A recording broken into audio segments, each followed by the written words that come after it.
करौली से बड़ी खबर आ रही है, जहां दलित महिला चिकित्सक से रिश्वत और अस्मत मांगने का मामला सामने आया। अब पीड़ित महिला चिकित्सक ने सख्त कदम उठाया है।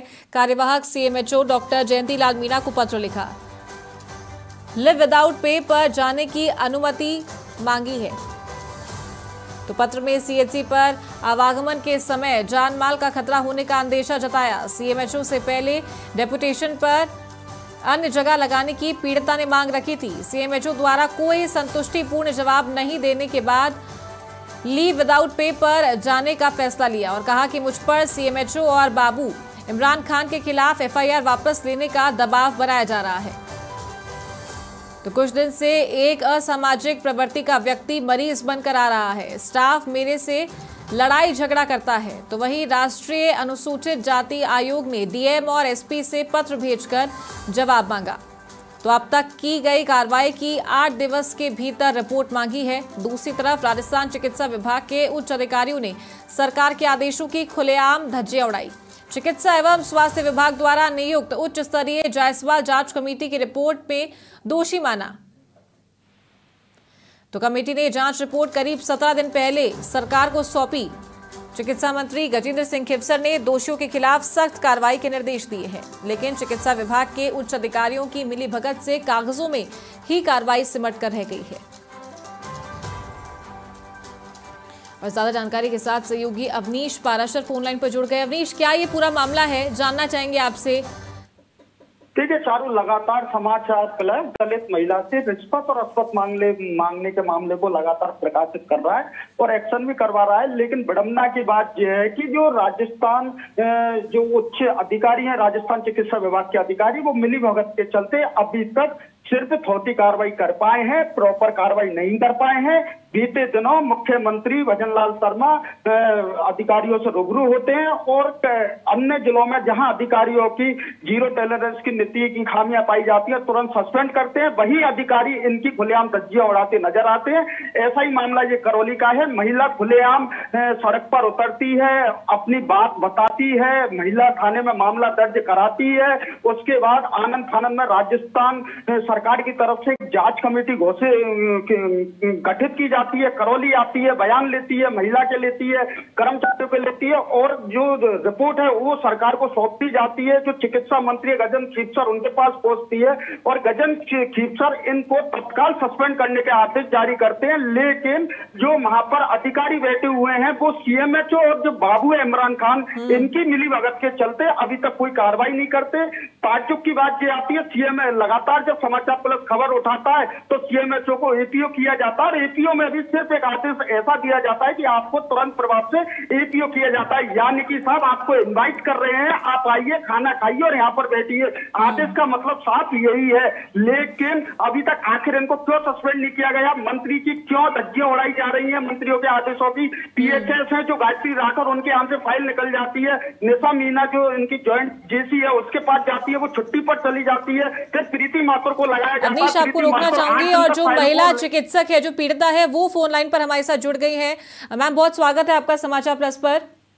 नमस्कार मैम। जी, आपसे जानना चाहेंगे कि किन प्रॉब्लम्स का सामना आपको करना पड़ता था, क्या परेशानी होती थी, किस तरीके से आपको परेशान किया जाता था? मैडम, मुझे इन लोगों ने हर संभव प्रयास करके हर तरह से मुझे परेशान किया। यहाँ तक कि मेरे से रिश्वत भी मांग बात करी कि भाई एक दिन मिल लो मुझसे, इस तरह की बातें इन लोगों ने करी और हर काम रोके मेरे, मतलब मुझसे संबंधित, मेरी संस्था से संबंधित, और मतलब जो हो सकता था इन्होंने संभव प्रयास किया और मुझे खूब परेशान किया। और उसके बाद मैंने अपनी आवाज उठाई। आवाज उठाने के बाद भी आज 20 से 25 दिन हो गए, लेकिन कोई भी एक्शन नहीं लिया गया। सिर्फ एपीओ करके इनको बिठा दिया। कमेटी बिठाई गई, कमेटी ने जांच दे दी, रिपोर्ट में दोषी पाए गए। आपने ये लीव विदाउट पे पर जाने की अनुमति भी मांगी थी मैम? जी मैम, मांगी, लेकिन वो भी मुझे नहीं मिला क्योंकि यहाँ खतरा है। तो मैंने सर को बोला था, सर मुझे भी जान को खतरा है यहाँ आते जाते। तो कैसा खतरा? क्या आपको कोई जान से मारने की धमकी दी जाती थी या डराया धमकाया जाता था? धमकी नहीं मैडम, यहाँ नजर रखी जाती है। मैम, आपकी आवाज साफ तरीके से नहीं पहुंच पा रही हम तक। रास्ता में हो, जी जी थोड़ा जी सा बोलिए डिस्टर्ब हो रहा है। जी। तो यहाँ पे लोग आते हैं, झगड़ा करते हैं, बोलते हैं तुमने सीएमएचओ को एपीओ करवा दिया और तुमने इस तरह का वो कदम कर लिया। मतलब 2-4 लोग उन्होंने बिठा रखे हैं यहाँ आके, रोज झगड़ा करते हैं। और मुझे आते जाते भी ऐसा महसूस होता है कि कोई मेरा पीछा कर रहा है और मुझे कभी भी कोई भी हानि हो सकती है यहाँ मुझे। इसीलिए मैडम मैंने आखिरी में ये डिसीजन लिया है कि मैं यहाँ से छोड़ के चली जाती हूँ। जान रहेगी तो सारी चीजें होंगी। बिल्कुल बिल्कुल। और एफआईआर वापस लेने का भी दबाव आपके ऊपर बनाया जा रहा था? जी मैडम, क्या इसकी शिकायत दी आपने? जी बिल्कुल, एफआईआर वापस लेने का भी दबाव बनाया जा रहा है। मेरे पे भी, मेरे घर वालों पे भी प्रेशर आता है हर तरह से। ये लोग मजबूर कर रहे हैं मुझे कि मैं एफआईआर देख लूं वापस और इन लोगों के खिलाफ कुछ ना बोलूं। ठीक है, तो क्या इसको लेकर के आपने ऊपर शिकायत? तक सारी चीजों को पैसे से, पावर से मैनेज किया जा रहा है। उसी का नतीजा है कि आज तक कोई कार्रवाई नहीं हुई है इनके खिलाफ। तो क्या इस बात की शिकायत आपने दी थी कि आपके ऊपर दबाव बनाया जा रहा है और आपको ऐसा लगता है कि हर समय कोई आपका पीछा कर रहा है, कोई मॉनिटरिंग कर रहा है? मैम मैंने अभी कुछ दिनों पहले, 2-3 दिन पहले सीएमएस सर से मिली थी। सर मुझे यहाँ से डेपुटेशन करवा दीजिए। सीएमएस सर जयंती लाल मीणा जी हैं। उनसे मैंने कहा था कि सर मुझे वहाँ पे सेफ महसूस नहीं होता है, आप मुझे कहीं आसपास पीएचसी, सीएचसी, एसडीएस कहीं भी आपका जहाँ मन करे आप मुझे डेपुटेट कर दीजिए ताकि मैं अपना शांति से अपनी नौकरी कर सकूं और अपना सेफ फील कर सकूं। क्योंकि यहाँ ये ऐसा एरिया है, बिल्कुल जंगल में है, मुझे मार के डाल भी देंगे ना तो मेरी लाश भी नहीं मिलेगी यहाँ। मैं इस कदर मेंटली परेशान हूँ मैडम कि मैं क्या करूं, मुझे समझ में नहीं आ रहा है। क्योंकि इनके खिलाफ कोई कार्रवाई हो नहीं सकती क्योंकि पैसा, पावर बहुत है इनके पास। हर चीज को पैसे से दबाया जा रहा है, हर चीज को, हर बात को। और मेरी जान पे खतरा है, ये मैं बोल चुकी हूँ, उसके बाद भी मुझे यहाँ से फ्री नहीं किया जा रहा है। तो कोई आश्वासन उनकी तरफ से आपके डेपुटेशन को लेकर दिया गया? उन्होंने बोला कि बात करते हैं, वो बात करते हैं, बात ही करते रहेंगे। मेरे साथ कुछ हादसा घट जाएगा, ये बात ही करते रह जाएंगे। भाई अगर पहले ही सुनवाई अगर क्या कोलकाता वाले केस में कर ली जाती तो उसके साथ वो घटना नहीं होती। मैं भी पिछले 2 साल से चिल्ला रही हूँ, मेरे किसी ने सुन ली होती तो आज मैं इस कदर परेशान नहीं होती। मेरी कोई नहीं सुनता है।